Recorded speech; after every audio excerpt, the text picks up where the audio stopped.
우리 사랑하는 모든 성도들에게 주의 은혜와 축복이 임하기를 바랍니다. 예, 올 한 해는 우리 함께 갑시다. 예수와 함께 가고요, 교회와 함께 가고, 그리고 가족과 함께 가고. 예수밖에 구원자가 없어요. 그리고 예수는 우리의 구원자고 영원한 능력이십니다. 그분으로 인하여서 힘을 좀 얻길 바라겠고요. 그리고 이 세상은 교회가 마지막 보루입니다. 교회 무너지면 다 끝납니다. 교회 무너지면 종말이에요. 그래서 우리 교회와 함께 가야 합니다. 여러분이 교회를 세울 때 하나님의 일을 감당하는 거예요. 그냥 와서 회사 다니는 거 아니에요. 와서 출석부 찍는 거 아니고요. 여기는 그런 데가 아닙니다. 그런 생각으로 다니는 사람들은 그냥 회사 다니세요. 회사 다니면 됩니다. 그러니까 교회는 영적인 능력을 공급받는 곳이고 예수의 생명을 전하는 곳입니다.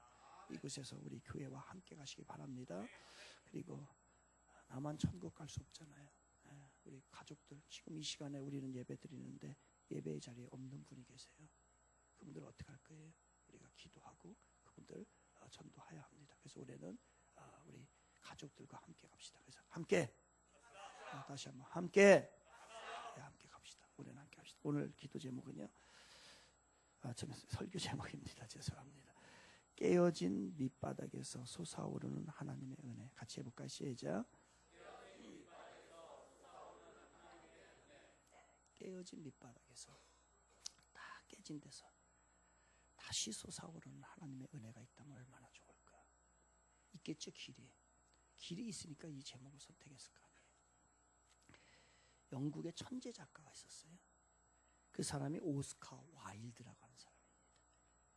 이 오스카 와일드는요, 생긴 것도 굉장히 잘생겼습니다. 한마디로 천재 작가의 천재예요. 그러니까 젊어서부터 천재인지라 이름을 막 날리기 시작을 합니다. 얼마나 재능이 많은지 그의 글은요, 기가 막힌 글이 돼서 사람들의 마음을 움직이는 거예요. 그런데 이 천재 작가가, 그렇게 잘난 천재 작가가 음란에 빠지기 시작합니다. 음란에 빠지게 되니까 생활이 무질서해지는 거예요. 그러니까 어떻게 글을 뭘 쓰겠어요? 생각이 음란하고, 그리고 삶이 무질서하고 삶이 음란하니 뭔 글을 쓰겠어요? 제대로 된 글을 쓰겠습니까? 못 쓰는 거예요. 그래서 그 다음부터 이 사람이, 이 오스카 와일드가 음란의 글을 쓰기 시작합니다. 퇴폐적인 글을. 아주 세상 사람들이 좋아하는 그런 퇴폐적인 주제를 초점으로 맞춰서 계속 그걸 쓰는 거예요. 왜요? 머릿속에 음란하고 삶이 음란하니 나오는 것이 음란할 수밖에 해요. 여러분, 나는 왜 그럴까? 내 생각이 그렇고, 내 믿음이 그렇고, 내 마음이 그렇기 때문에 그렇게 나오는 거예요. 여러분, 얼마나 퇴폐적인 글을 잘 쓰는지 사람들이 또 보게 됩니다. 그때 이제 가족들이 얘기하죠. 제발 좀 부탁입니다. 그런 글 좀 쓰지 마세요. 정말로 건전한 글, 정화된 글, 그거를 써 경건한 글 좀 써달라고 부탁을 합니다. 들을까요? 안 들을까요? 안 듣습니다. 왜냐면요, 그게 글을 쓰고 싶다고 써지는 게 아니에요. 생각이 잘못되어 있으면요, 그렇게 행동하게 돼 있는 거예요. 그러니까 생각이 잘못되어 있는 거예요. 이게. 그러니까 아무리 말을 해도 안 들어요. 결국 이제 하나씩 가족들이 등지기 시작합니다. 이제 여론들도 관심을 갖지 않게 되죠. 등을 다 돌리기 시작합니다. 결국 오스카 와일드는요, 집을 뛰쳐나가죠. 방황합니다. 방황하는 게 아니라 방탕을 하지요. 이제 방탕한 삶을 살게 됩니다. 어떻게 될까요? 방황하고 방탕하고 집을 나가서 사니까 뻔한 거 아니에요? 병에 걸리게 되죠. 그래서 이 사람이 이제 죽을 병에 걸렸어요. 그 죽을 병에 걸리고 난 그때에 어린 나이에 죽을 병에 걸립니다. 그리고 마지막에 이렇게 고백합니다. 나는 내 스스로 인생을 망쳤다. 스스로 인생. 화려하게 피었다가 비참하게 끝맺은 사람이에요. 정말로 안타까운 인생을 마무리한 겁니다.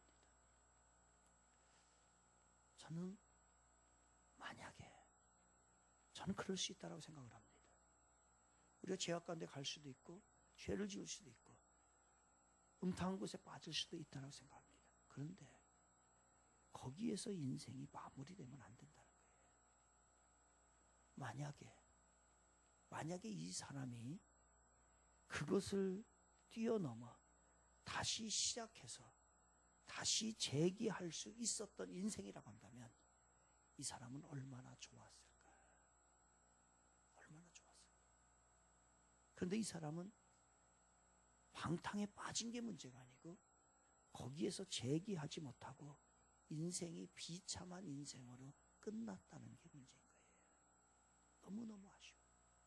천재적인 재주를 가지고 있고 화려하게 시작을 했는데 마지막이 비참하게 끝난 인생. 사실 우리 주위에 보면요, 이런 사람들이 얼마나 많은지 모릅니다. 화려한 모습으로 시작을 했는데 그 마지막 인생이요, 비참할 정도로, 정말로 아무런 의미 없은 정도로 살다가 그 마무리되는 인생이 얼마나 많은지 몰라요. 이와 비슷한 사람이 성경에도 등장을 합니다. 이스라엘의 초대 왕이 사울 왕입니다. 이 사람이 비슷한 케이스예요. 처음에는요, 생긴 것도 잘 생겼습니다. 그리고 얼마나 겸손했는지 몰라요. 그러니까 하나님께서 이 사람을 이스라엘의 왕으로 세워요. 정말 괜찮은 인물이거든요. 여러 가지 외적인 것도 그렇고 내적인 것도 너무너무 괜찮으니까 이스라엘 왕으로 생깁니다. 거기에다가요, 이스라엘 왕으로 세면서 하나님이 성령의 기름을 가득하게 부어주지요. 그리고 이스라엘을 통치할 수 있도록요, 그 리더십, 지도자로 강하게 이 사울을 세웁니다. 얼마나 자기에게 영광이었겠어요. 정말로 아무것도 아닌 사람을 불러다가 하나님이 능력 주고, 그리고 보잘것없는 사람 세워다가 그 왕으로 세웠으니 얼마나 감사하고 얼마나 좋아요. 자기에게 영광이고 가문의 영광이지요. 새 시쳇말로 개천에서 용이 난 겁니다. 이 정도 되면 어떻게 되겠습니까? 여러분, 이 정도 이쯤 되면 하나님의 축복에 감사하고, 그리고 하나님 앞에 겸손하고, 내가 잘나서 된 게 아닌 걸 뻔히 알잖아요. 하나님이 세워주신 거 알잖아요. 그럼 그렇게 살아야 되는 거 아닙니까? 그런데 어느 순간에 이제 하나님의 축복을 저버리게 됩니다. 하나님 앞에 감사하지 않아요. 선지자가 와서 이야기합니다. 당신 그렇게 하면 안 돼요. 말을 듣나요? 전혀 안 듣습니다. 여러분, 말을 안 듣, 은혜가 없으면요, 하나님의 축복이 거두기 시작하잖아요. 말을 해도 안 들어요, 여러분. 이 하나님의 말씀이 지금 들려야 되는데 지금 하나님의 말씀이 안 들리잖아요. 이게 이제 사라지는 겁니다. 서서하게. 내가 안 들으려고 해서 한 게 아니라 안 들려지기 시작을 해요. 이게 마음이 닫혀버리게 됩니다. 입이 안 열려지고요. 문제가 많잖아요. 선지자들이 그렇게 얘기해서 그렇게 하면 안 됩니다. 안 됩니다. 하나님이 축복 준 거 아니에요. 하나님이 세워주신 거 아니에요. 그렇게 해야 되는데 안 해요. 하나님의 음성에도 순종하지 모릅니다. 오히려요, 다 교만해지고 자기가 잘나서 그렇게 된 줄 알고요, 그리고 자기가 다 그렇게 이룬 줄 알고 계속해서 그렇게 살아갑니다. 여러분, 이렇게 살면 어떻게 될까요? 나는 예외지 천만의 말씀입니다. 하나님의 법칙에 예외가 없습니다. 그러면 하나님 거짓말하는 분이지요. 시간이 늦느냐 빠르냐 문제고 강도의 문제인 거예요. 그 결과 어떻게 됐을 것 같아요, 여러분? 사울 왕이 계속해서 교만하게 가는 거예요. 선지자가 아무리 얘기해도 안 들어요. 얘기하잖아요. 때로는 주위에서 얘기하고 때로는 강력하게 얘기하잖아요. 강단에서 얘기하잖아요. 이게 다 하나님의 말씀인 거예요. 근데 그게 안 들리는 거예요. 안 들리는 거예요. 마침내 하나님이요, 사울을 버리십니다. 안 되겠다. 넌 안 되겠다. 버리니까 버리는 순간 어떻게 돼요? 그 사울 왕과 그 자식들, 아들들이요, 같이 블레셋과 전쟁에서 동시에 같이 죽어버려요. 저는 아쉬워요. 정말로 사울왕은 괜찮은 사람입니다. 다윗이요, 게임이 안 돼요. 외적이요, 다윗은 말도 안 돼요. 그러한 사람, 처음에 겸손이요, 다윗과 게임이 안 됩니다. 근데 그게 다 어디로부터 온 거예요? 하나님이 세워주시고, 하나님 기름 부어주시고, 하나님이 성령으로 역사하시고, 하나님이 축복 주셔서 그 자리에 임한 거예요. 근데 그것을 다 쳐버리고 결국 이렇게 얼마나 아쉬워요. 만약에 이 사울왕이 그럴 수 있습니다. 인간이기 때문에 죄의 길을 갈 수 있고 음탕한 짓을 할 수 있고 그리고 하나님의 뜻에 벗어나서 살 수 있어요. 그런데 인생이 그것으로 마무리되면 안 되잖아요. 그 사람 인생이 비참한 인생이 되어서는 안 되잖아요. 다시 반전을 해서 다시 재기를 해서 정말로 하나님이 원하시는 그 자리에 세워지고 그게 있어야 되는데 사울 왕은요, 그게 그것으로 끝나버리게 되는 거예요. 이게 아쉬운 거예요. 만약에 그럴 수 있지만 만약에 다시 한번 이 사람이 그 죄를 깨닫고 교만을 저버리고 그리고 주님의 자리로, 제 자리로 다시 돌아와서 하나님 앞에 감사하고 다시 축복된 삶을 누렸더라고 한다면 얼마나 좋았을까. 성경에서는 그러면 그 사람을 버린 사람으로 인정하지 않을 거예요. 그런데 우리의 주위에 너무나 많은 사람들이 오스카 와일드처럼 다 좋아요. 여러 가지 좋은 조건을 가지고 있는데 이 마지막이 비참하게 끝나는 게 너무 많다. 사람이 계속해서 잘 살면 얼마나 좋을까요? 사람이 계속해서 좋으면 얼마나 좋을까요? 지속적으로 겸손하고 지속적으로 충성하고 한결같이 주님의 이름으로 쓰임을 받으면 얼마나 좋을까요? 여러분, 그런 사람 되기를 주님의 이름으로 축원을 드리겠습니다. 그래야 돼. 처음에는 뭐 이렇게 돼. 왕년에 뭐 했대. 그런데 지금은 추풍의 낙엽처럼 다 떨어져 가지고 이리 밟히고 저리 밟히고 안 된다는 거예요. 오늘 본문에 삼손을 만나게 됩니다. 이 삼손은요, 그 부모님이 믿음이 굉장히 좋았어요. 얼마나 좋았냐면요, 하나님께서 이 삼손을 세우려고 미리 이제 통지를 합니다. 당신들의 몸에서 이 아들을 낳을 텐데 그 아들은 이제 나신인입니다. 구별해서 키워야 합니다. 그 아들을 주시겠다고 했을 때요, 그 부모님이 찾아가가지고서 어떻게 키워야 합니까? 낳지도 않았는데 하나님 방법대로 어떻게 키워야 한다, 이걸 물어봤던 사람이에요. 그러니까 신앙이 얼마나 좋은지 몰라요. 그랬더니 딱 낳았네, 태어났네. 그런데 이게 하나님의 도우심으로 이 삼손이요, 이제 영웅이 됩니다. 시대에. 그리고 민족의 지도자가 되죠. 그리고 삼손이 그걸 알아요. 이 모든 것이 하나님으로부터 온 것이고, 그리고 하나님이 나를 이 땅에 보낸 거를. 그런데 얼마나 겸손했겠어요. 겸손합니다, 삼손이. 그래서 하나님을 믿고 하나님 앞에 쓰임을 받지요. 그런데 삼손이 어느 날부터인가 하나님의 말씀을 거역하기 시작을 해요. 그렇게 겸손하던 사람이, 그렇게 믿음으로 양육됐던 사람이 어느 날 이제 하나님의 말씀, 그 거룩한 말씀을 거역하기 시작합니다. 언제예요? 성적 충동을 느끼는 거죠. 나시린이라고 하는 거는요, 이방 여자들은 하고 말도 걸어서는 안 돼요. 근데 그 이방 여자와 계속 다니면서 음탕한 짓을 하고 다니는 거예요. 그러니 하나님의 말씀이 들려요, 안 들려요? 안 들리는 거예요. 거역하기 시작하는 거예요. 엄청난 축복 안에 있었던 사람이 이제 하나님의 말씀을 하나하나 거역하고요, 하나님이 싫어하는 짓거리만 하고 다니는 애가. 그렇게 믿음의 사람이 어느 순간에 이렇게 된다니까요. 하나님이 싫어하는 짓거리만 계속 골라서 그 일을 하니 어떻게 되겠어요?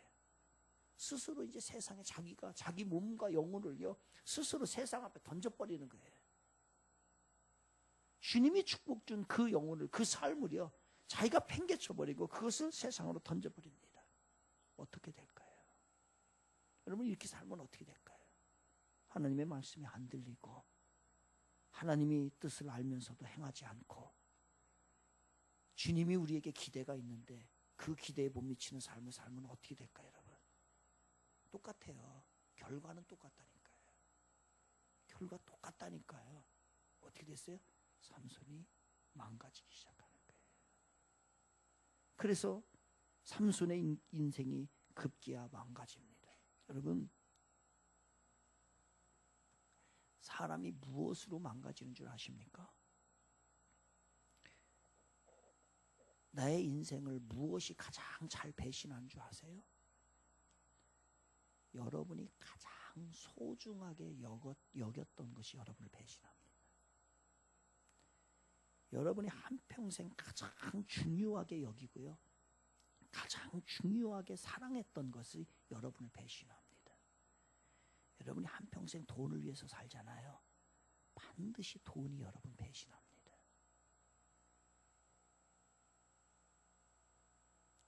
여러분, 자녀가 1번이지요. 자녀가 맨 앞에죠. 이 사람 반드시 자녀 때문에 배신당해요. 하나님의 법칙이에요. 여러분, 세상적인 욕심 있죠. 그런데 그게 나를 배신을 해요. 하나님만 의지하는 거예요. 이 삼손이요. 뭐를 가장 사랑하고 뭐를 가장 중요하게 여겨요? 여자. 그러니까 마지막에 배신당하는 게 누구로부터 배신당해요? 이 여자, 이방 여자로부터, 이쁜 여자로부터.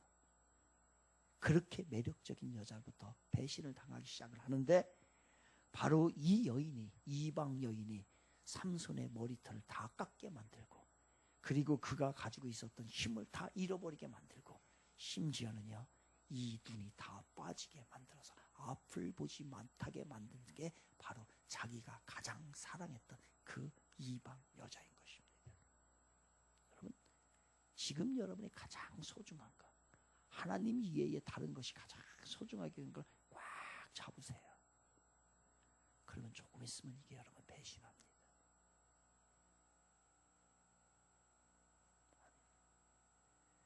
저게 포로가 되어서 이제는 어떻게 하는 줄 아십니까?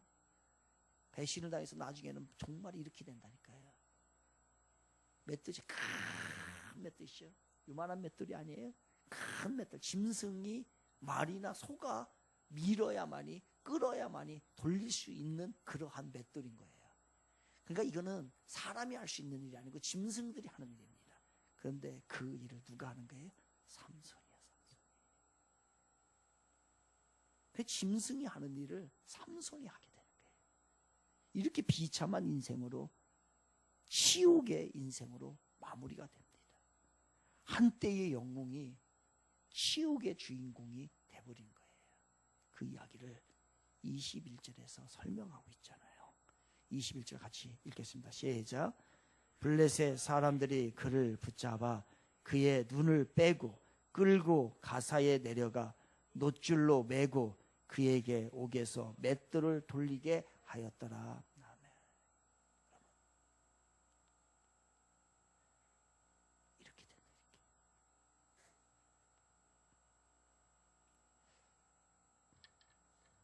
이렇게 잘 살다가 망가지는 사람이 너무너무 많아요. 괜찮은 사람인데 여러 가지 모습은 막 이력도 좋고 뭐도 좋고 다 가문도 좋고 뭐 그 생로자세 뭐 그 다 좋은데 또 신앙도 한때는 좋았는데 그런데 그게 어느 순간에 변질돼서 망가지는 경우가 있다는 얘기예요. 여기에서 끝이 나면 안 됩니다. 여기에서 끝이 나면 안 돼요. 그러면 오스카 와일드나 사울 왕과 같이 끝이 나는 거예요. 그런데 다행히 이 본문은 여기서 끝나는 게 아니라 여기서 시작입니다. 새롭게 그 일이 시작되는데 그 새롭게 시작되는 것을 암시를 하죠. 어디에서요? 22절에서. 우리 22절 읽겠습니다. 같이 시작. 그의 머리털이 밀린 후에 다시 자라기 시작하니라. 아멘. 여기서 오스카 와일드처럼 여기서 끝내버리는 인생이 아니라 다시 무엇인가가 시작이 되더라는 거예요. 그의 인생이 다시 시작되더라는 거예요. 하나님의 은혜가 그곳에 다시 임하더라는 거예요. 바로 하나님의 은혜가 임하여야만이 그 인생이 다시 재기할 수 있고 반전할 수 있고 다시 거기서 무너진 상황에서 일어날 수 있는 거예요. 이 은혜가 삼손에게 다시 시작된 은혜가 여러분에게도 임하시기를 주님의 이름으로 축원을 드리겠습니다. 이게 임해야 돼. 이게 오스카 와일드는 하나님의 은혜가 임하지 않았어요. 사울 왕은 그것으로 마무리된 거예요. 더 이상 하나님의 은혜가 임하지 아니하고 버리게 된 거예요. 수많은 사람들이 그렇게 산다니까요. 하나님을 또 버림을 당해요. 그래서 괜찮은 사람인데 화려하게 시작을 했는데 종말에 가보면은 완전히 뭉개져가지고 이게 인간이야? 이게 삶이야? 이 사람이 이것밖에 안 살았어? 가정도 좋고 생긴 것도 괜찮고 학력도 좋고 여러 가지 모든 것이 너무너무 좋은데 가보면 마지막에 가가지고서요 정말로 무너진 인생, 썩은 인생이 돼버리는 게 너무너무 많더란 얘기예요. 그런데 대부분에 이렇게 갑니다. 우리가 죄를 무시할 수 없기 때문에, 죄 가운데 빠지기 때문에. 그렇다고 해서 우리가 여기에서 이대로 죽으면 안 된다는 거예요. 그럼 보자는 얘기예요. 왜 사울 왕은 거기서 끝났고 삼손은 여기서 다시 시작이 됐는가? 오스카 와일드는 거기서 인생이 비참하게 끝났고 이 삼손은 다시 시작할 수 있는 은혜가 왜 임하였던가? 이걸 보셔야 되잖아요. 그럼 어떻게 해야? 하나님의 은혜가 임해야 되는데 하나님의 은혜가 임하면 우리는 다시 시작할 수 있는데 다시 재기할 수 있는데 반전을 시킬 수 있는데 그렇다고 한다면은 하나님의 은혜가 임하기 위해서 우리가 어떻게 해야 하는 거예요? 여러분 하나님의 은혜를 우리는 많이 구합니다. 하나님 은혜 주세요. 은혜 주세요. 그런데 은혜를 받을 수 있는 길을 모른다는 거예요. 우리가. 그거를 오늘 이 본문에서 이야기하고 있어요. 그래서 이 본문을 보셔야 되는 거예요. 하나님의 은혜가 필요하다는 건 아는데 하나님의 은혜가 우리에게 임하여서 지금 이 초라한 모습, 이 비참한 모습, 여기서 끝나다가는 세상이 조롱하고 자식들로부터 조롱을 받고 그렇게 끝나면 안 된다는 거예요. 그리고 하나님 앞에 갔을 때 아무것도 아닌 인생으로 끝나버리면 안 된다는 거예요. 너 뭐 하다 왔니? 라고 하면 안 된다는 거예요. 그러면 다시 한번 우리가 주님으로부터 쓰임받을 수 있는 그 길을 우리가 받아야 되는데 그 길이 있어야 되는데 그게 뭐냐 이게 도대체. 삼손이 눈을 잃어요. 그래서 적에 놀잇감을 당합니다. 깊은 충격에 빠진 거예요. 그 전까지는요 세상 죄 가운데 있을 때 자기 마음대로 갈 때는요 한 번도 생각해보지 못했어요.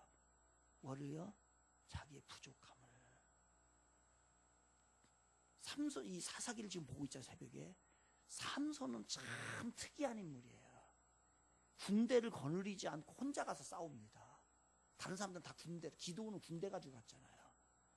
그러니 이 사람이 얼마나 위대한 인물이었어요. 그러니 자기가 기세 등등한 거예요. 자기는 영웅이다. 이 시대의 구세주다. 이 처참한 상황에서 구할 수 있는 사람은 자기밖에 없다. 그리고 자기보다 잘난 사람은 이 세상에 아무도 없다. 얼마나 교만하게 살았지 몰라요. 그런데 눈을 잃고 맷돌을 돌리고 적의 사람들이 적장 앞에서 적장이 있고 그 부하들이 있고 백성들이 있는 데서 짐승과 같은 삶을 살고 놀이개와 같은 그러한 모습을 있는 순간에 깨닫게 된 거예요. 나 아무것도 아니구나. 하나님이 나 도와주지 않으면 나는 영웅도 아니고 특별한 인물도 아니고 구세주? 무슨 구세주야. 하나님이 함께 하시지 않으면 나는 이와 같이 패배하는 인생이 될 수밖에 없겠구나 라고 하는 것을 삼손이 알기 시작합니다. 여러분 하나님의 은혜의 시작은 어딘지 아세요? 하나님의 은혜의 출발점은 어딘 줄 아십니까? 바로 내 자신을 깨닫고 나 자신을 깨트리기 시작할 때예요. 하나님이 쓰시지 않으면 아무 보잘것도 없고, 하나님이 도와주시지 않으면 아무런 내가 할 수도 없고, 내 자신이 아무런 할 일이 없는, 할 수 없는 무기력한 존재라는 것을 깨달을 때에 그 순간부터 하나님의 은혜가 임하기 시작을 합니다. 이때에 반전이 시작되는 거예요. 이때에 재기할 수 있는 거예요. 그냥 내가 하나님 은혜 주세요. 아니에요. 하나님 축복 주세요. 할 수가 없어요. 축복 줘도 안 돼요.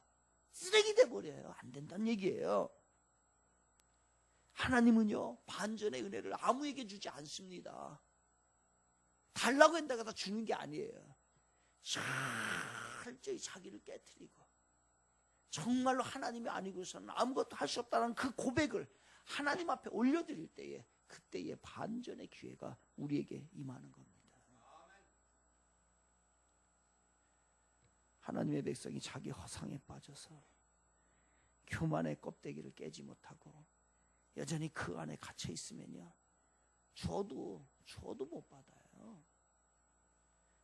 여러분, 딱딱한 그 알 껍데기, 그거를 깨고 나올 때 그 안에서 새로운 생명이 있는 것이고 부화하는 것이고, 그리고 하나님께서 주신 은혜를 우리가 생명력 있게 우리가 경험하게 되는 거예요. 그러니 모든 은혜에 새로운 출발점의 시작은요, 자기를 깨트리는 거예요. 깨세요. 불순종을 깨트리시기를 바랍니다. 교만이요. 왜 이렇게 교만한 거예요?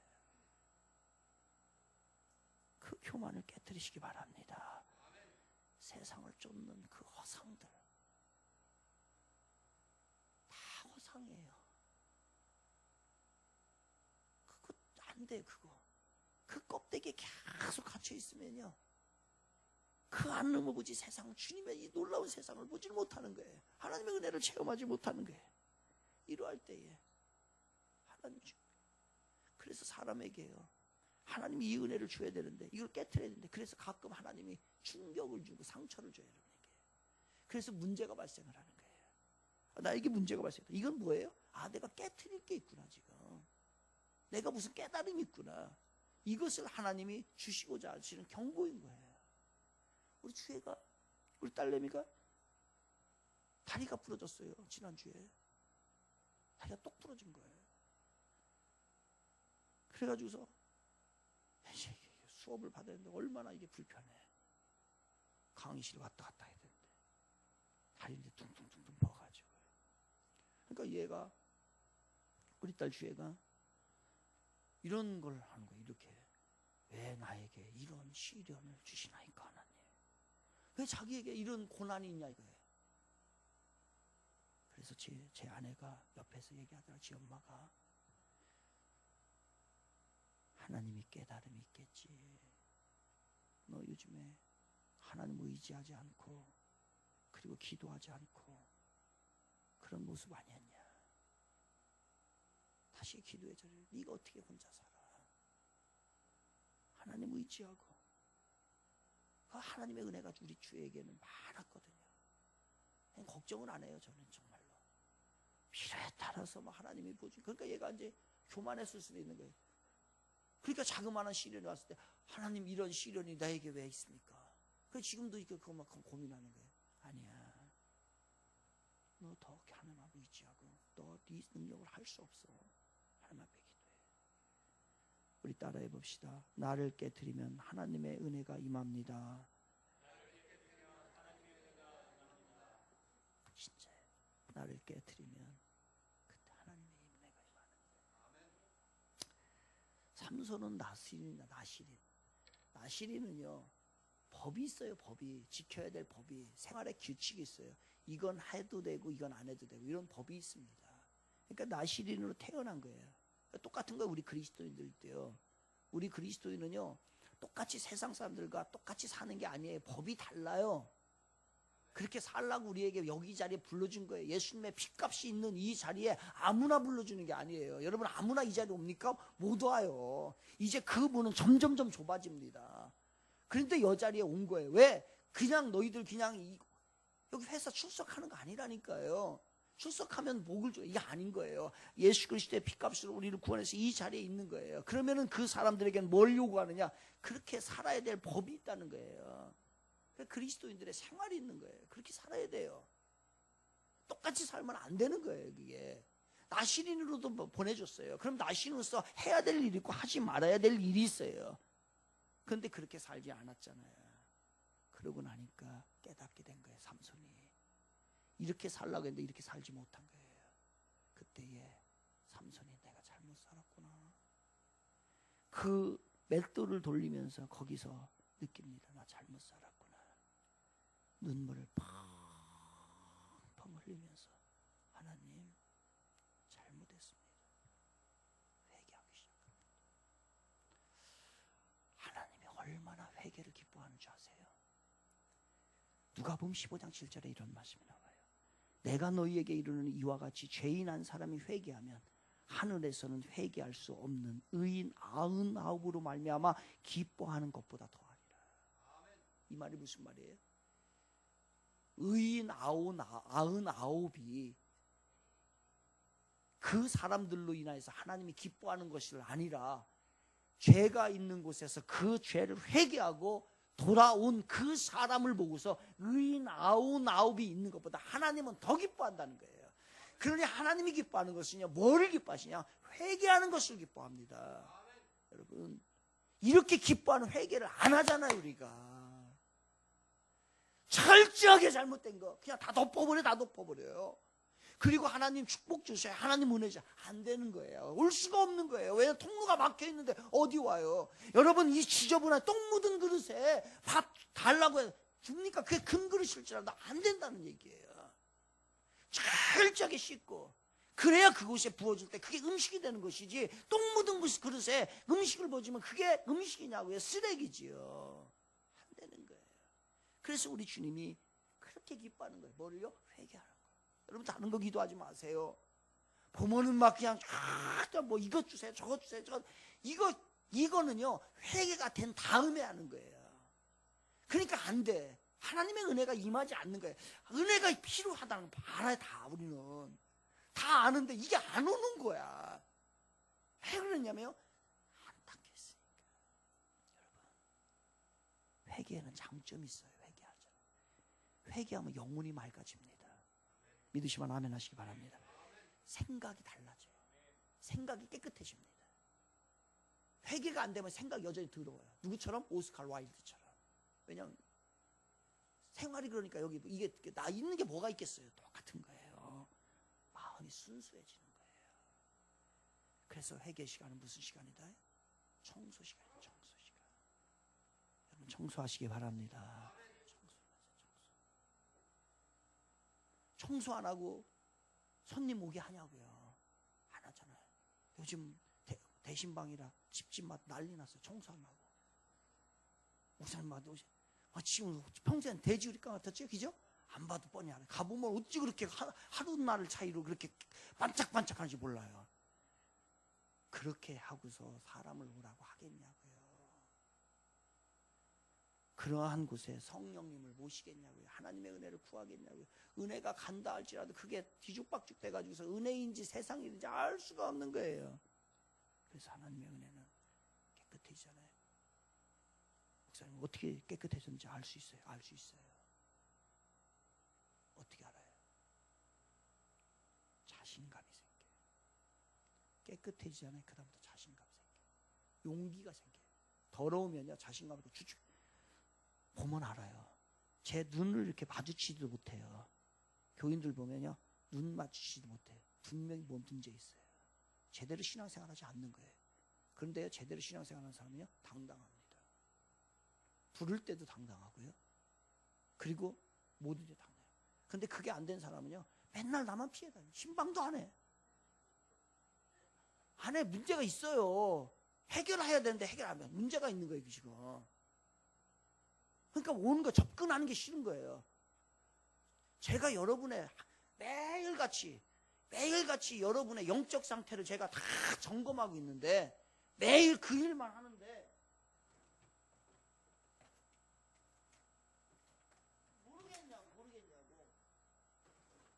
여러분의 기도 제목을 제가 다 이렇게 가지고 맨날 기도하고 여러분의 지금 이거 다 여러분의 신상을 제가 다 가지고서 여기서 놓고서 맨날 기도하는데 제가 뭐 하겠어요? 내가 하는 일이 뭐겠냐고. 그러니까 여러분이 말 안 해도요. 제가 보면은 이 집 뭐 문제 다 안다니까요. 그 정도 영적 이게 뭐가 있어야 이 집도 해먹지. 꼭 이게 무당만 해먹는 게 아니란 얘기예요. 안 그렇겠어요? 그 영적인 능력이 좀 있어야 이 짓을 하지. 그냥 나를 대충 보는 거예요? 그거 아니잖아, 그죠? 대충 보면 안 돼요. 제가 말을 안 할 뿐이에요. 뭐 안 하고 안 할 뿐이에요. 뻔한 거예요. 깨끗하면 돼. 그러면 거기에 여러분 진짜 하나님의 은혜를 구하십니까? 은혜도 필요 없어요? 그냥 이대로 살다 죽고 싶어요? 진짜 하나님의 은혜를 구하시길 원하십니까? 하나님의 축복을 원하십니까? 가정이 필요해요. 이제까지 50년, 60년, 70년, 80년 지은 죄 다 쌓아놓고 은혜를 구하면 거기에 뭐가 은혜가 임하겠냐고. 미국의 고든 맥도날드라고 하는 아주 유명한 목사님이 있어요. 고든 맥도날드. 이분이요 목회를 굉장히 잘하십니다. 세계적인 영향을 미쳤던 사람이에요. 굉장히 유명세를 탔던 사람인데요. 이 사람이 성추물을 합니다. 성적인 범죄를 저질러요. 그러니까 죄를 지켜야 되네. 모를 줄 알았지? 슬쩍 했으니까 발칵됐어요. 발칵된 다음에 삶이 무너지는 거예요. 모든 걸 이제 다 그만둬야 됩니다. 세간에 이제 지탄이 이루 말할 수 없이 지탄을 하기 시작을 하죠. 그때 어떻게 해야 돼요, 여러분? 1번 죽는다. 2번 회개한다. 몇 번이요? 이 사람이, 이 목사님이요. 아무도 안 만나는 몇 년간 홀로 깊은 곳에 들어가서 하나님 앞에 회개하는 거예요. 하나님 잘못했어요. 내가 너무 교만했어. 하지 말아야 될 짓을 했어. 하나님 용서해 주세요. 참 얼마나 눈물을 흘렸겠어요. 이게 진짜 기도예요. 눈물을 한없이 눈물을 흘립니다. 그런데 어느 순간에 눈물을 한참 흘리고 회개기도 하는데 마음이 시원하게 느껴지는 거예요. 하나님이 용서해 줬다는 그 마음속에 그런 마음이 드는 거예요. 너무 자기도 이제까지 한 번도 경험해 보지 못한 깨끗한 유리창에 빛이 있어서 막 반짝반짝 빛나는 것처럼요. 그렇게 깨끗하게 유리창처럼 자기 영혼이 그렇게 느껴지는 거예요. 그 전에도 한 번도 이런 걸 못 느꼈던 거예요. 다 용서를 구하고 회개하고 나니까 그 마음이 들고 영혼이 깨끗해요. 그다음부터 뭐가 생긴다고요? 회개가 제대로 되면 뭐가 생긴다고요? 자신감, 용기가 생긴다니까요. 그다음부터 용기가 생기고 자신감이 생겼어요. 하나님의 얼굴을 볼 수 있고 사람들의 얼굴을 볼 수 있고. 그래서 그랬더니 그렇게 되고 나니까 소망이 생기고 교회에서 전화가 왔어요. 목사님, 다시 우리 교회에 담임 목사님을 오세요. 그리고도 주의 일을 시작한대요. 그 전에 했던 일들보다도 더 많이. 그리고 이 사람 베스트셀러 작가거든요. 책을 내는데 그 전에 책보다도요 더 그 후의 책들이 은혜를 끼치고요 더 유명세 베스트셀러가 됐다는 거예요. 이게 회개의 축복이에요. 같이 따라합니다. 회개하면 하나님의 은혜가 임합니다.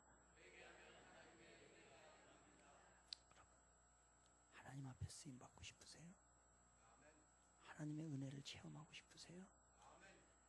자기를 깨뜨리고 주님의 이름 붙잡고 철저히 회개하는 거예요.